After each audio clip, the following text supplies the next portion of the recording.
सनातन धर्म के अनुयायियों को एक साथ जोड़ने और धर्म से जुड़ी समस्याओं का समाधान एक ही प्लेटफॉर्म पर प्रदान करने के उद्देश्य से पुण्य सेतु मोबाइल एप्लीकेशन का शुभारंभ जयपुर के टोंक रोड स्थित एक होटल के सभागार में हुआ।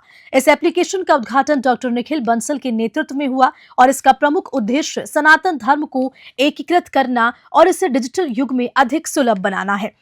पुण्य सेतु ऐप के माध्यम से उपयोगकर्ता घर बैठे देश भर के प्रसिद्ध मंदिरों के दर्शन कर सकते हैं, लाइव आरती में हिस्सा ले सकते हैं, विभिन्न पूजा विधियों को सीख सकते हैं और धर्मगुरु, ज्योतिषियों, योगाचार्यों और शास्त्रियों से संवाद भी कर सकते हैं, अपनी समस्याओं का समाधान पा सकते हैं। मुख्य अतिथि पंचखंड पीठाधीश्वर आचार्य स्वामी सोमेंद्र महाराज ने अपने विचार व्यक्त करते हुए कहा, पुण्य सेतु ऐप सनातन धर्म की परंपराओं को आधुनिक तकनीक से जोड़ने की एक क्रांतिकारी पहल है। ये ऐप आने वाले समय में धर्म और आध्यात्म के क्षेत्र में मील का पत्थर साबित होगा। डॉक्टर निखिल बंसल ने इस ऐप के महत्व को बताते हुए कहा कि ये ऐप सनातन धर्म को डिजिटल माध्यम से नई ऊंचाइयों पर ले जाएगा। ये धर्म और तकनीक के समन्वय का एक अनूठा उदाहरण है। जयपुर से ब्यूरो रिपोर्ट।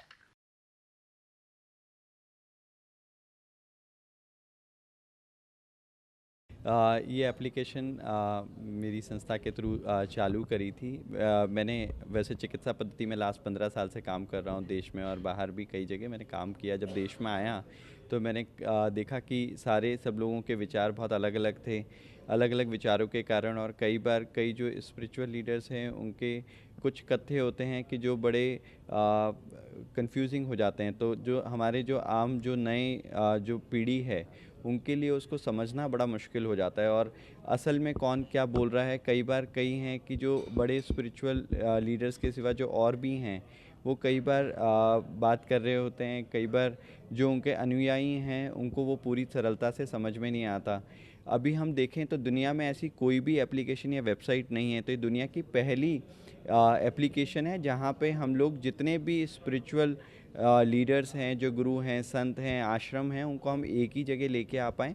अगर कोई अनुयायी है, कोई नए धर्म में जुड़ना चाहता है, कोई नई पीढ़ी का आदमी है और उसे लगता है कि वो प्रिंट मीडिया किताबों के थ्रू नहीं हो पाएगा, तो उसके अंदर उसके लिए हम एक डिजिटल प्लेटफॉर्म लेके आ रहे हैं कि जिससे वो अलग अलग आश्रम संतों से सरलता से कनेक्ट हो पाए। अगर हम आज के प्लेटफॉर्म देखा जाए तो और यूट्यूब देखा जाए तो उसमें वन वे कम्युनिकेशन है कि अगर कोई बात होती है तो उसमें सिर्फ वो सुनते हैं, वो उससे सवाल जवाब नहीं कर सकते। तो हम चाहते हैं कि शंकराचार्य जी और बाकी जितने भी गुरुजन हैं, जितने भी संत हैं, उनसे टू वे कम्युनिकेशन हो पाए कि वो लोग भी चाहते हैं कि वो अपने अनुयायियों को ढंग से समझा पाएँ।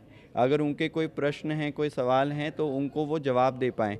आज जैसे पूर्णिमा पे या किसी और फेस्टिवल पे अगर कोई विधि होती है तो अगर हम देखा जाए तो हमारे शास्त्र में उसका आध्यात्मिक और वैज्ञानिक तरीके से उसका जवाब है। मगर काफ़ी बार जब हम वन वे सुनते हैं तो वो वैज्ञानिक तौर नहीं देख पाते। और जो नए हमारे जो अनुयायी हैं, जो हमारा नई जनरेशन है, उन्हें लगता है कि ये तो साइंटिफिक है ही नहीं। तो जब वो टू वे कम्युनिकेशन होगा तो वो उसको बहुत सरलता से समझ पाएंगे। अभी कुंभ का त्यौहार आ रहा है जो कि हमारे देश में सबसे बड़ा उत्सव है। तो उसमें भी हम लोग वहाँ पे पूरे टाइम हमारे यहाँ से पूजा विधियाँ, पूजा को सरलता से समझाना, जितने संत आएंगे उनको कैसे हम लोग एकजुट पे एक साथ है। उन लोगों का ये विचार है कि जो दूर दराज बैठे हुए हैं, अशक्त हैं या जो वृद्ध हो चुके हैं, उन लोगों को जोड़ करके और उन लोगों को दर्शन के लाभ दिलाने के लिए। लेकिन देखिए, आप कितना भी डिजिटल जुड़ जाएं, जब आदमी डिजिटली जुड़ेगा तो वो व्यक्तिशः वहाँ पर उपस्थित होने की भी उसकी उत्कंठा बढ़ेगी। तो व्यक्तिशः दर्शन की परंपरा तो न कम होने वाली है, न श्रद्धालुओं की संख्या कम होने वाली है। वो उसका तो पुण्य एक अलग पुण्य है। लेकिन जो असमर्थ हैं उन लोगों के लिए है, या जो लोग जुड़ना चाहते हैं, उस आश्रम के बारे में जानना चाहते हैं, इसमें सिर्फ दर्शन का ही वो नहीं है, इसमें बहुत सारे आयाम हैं। जैसे हिंदू ग्रंथों का डिजिटलाइजेशन है, या संत महात्माओं की कथाएं हैं, या उनके उपदेश हैं, या पंडितों से कुछ ज्योतिष के बारे में जानना है, या योगाचार्य लोगों से योग के किसी आसन के बारे में जानना है। ऐसे बहुत सी चीज़ें हैं, सिर्फ मंदिर के दर्शन तक जुड़ा हुआ नहीं है। इसके 9-10 अलग अलग भाग हैं और ये सब लोग बहुत उपयोगी सिद्ध होंगे, ऐसा मैं मानता हूँ।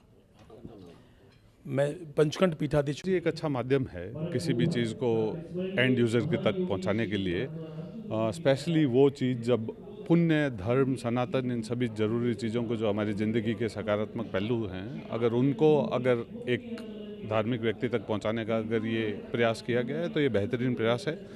मेरी तरफ से शुभकामनाएं। और मैं ये देखने चाहेंगे कि इसके अंदर ज़्यादा से ज़्यादा चीज़ें ऐसी प्रोवाइड की जाए जिससे कि लोग एंड जो भी इसके अंदर सब्सक्रिप्शंस हैं उन तक इजीली लोग पहुंच पाएँ। मेरा नाम पंकज ओझा है, डायरेक्टर डॉइचे बैंक हूँ। बहुत आभार है कि आपने अपना कीमती समय निकाला और देश की कोई भी न्यूज़ होती है मजबूती से जनता तक वो कैसे पहुँचे, आप मेन माध्यम हो, है ना। तो पहले तो आपका ही आभार है। दूसरा डॉक्टर साहब का आभार है कि चिकित्सक पेशे से जुड़े होने के बाद भी उन्होंने एक पुण्य सेतु ऐप जो अध्यात्म से जुड़ा है। चिकित्सा एक इतना व्यस्त पेशा है एक तरीके से कि उससे आध्यात्मिक की तरफ जाना बहुत मुश्किल है। जहाँ लोगों की सोच होती है 50-60 साल के बाद अब उस पेशे में आध्यात्मिक रूप से हम जाएं, वो बहुत कम उम्र में इस सिस्टम के अंदर चले गए जो राम के नाम में पूरे लीन हैं। और उन्होंने पुण्य सेतु ये ऐप बनाया। मैं बता दूं, सनातन धर्म बहुत सारे आक्रांता, चाहे मुगल रहे हों, चाहे फिर अंग्रेज रहे हों, देश को तोड़ने की कोशिश की है, धर्म को तोड़ने की कोशिश की है, फिर भी हमारे सनातन धर्म की जो ध्वजा पताका है वो हमेशा उड़ती रही है। तो इस तरह के जो हमारे डॉक्टर साहब का जो मैं धन्यवाद करूंगा कि जिस तरह से धर्म को लगातार आगे बढ़ा रहे हैं और इसी तरह से आगे बढ़ता रहे, सभी इसमें सहयोग करें। जो पुण्य सेतु ऐप है उसको डाउनलोड करें, इसके माध्यम से घर बैठे आप किसी भी मंदिर के बड़े से बड़े मंदिर जो हम चाहते हैं वहाँ जा नहीं पाते, लाइव आप दर्शन कर सकते हैं, आरती में आप बैठ सकते हैं लाइव, और किसी भी धर्म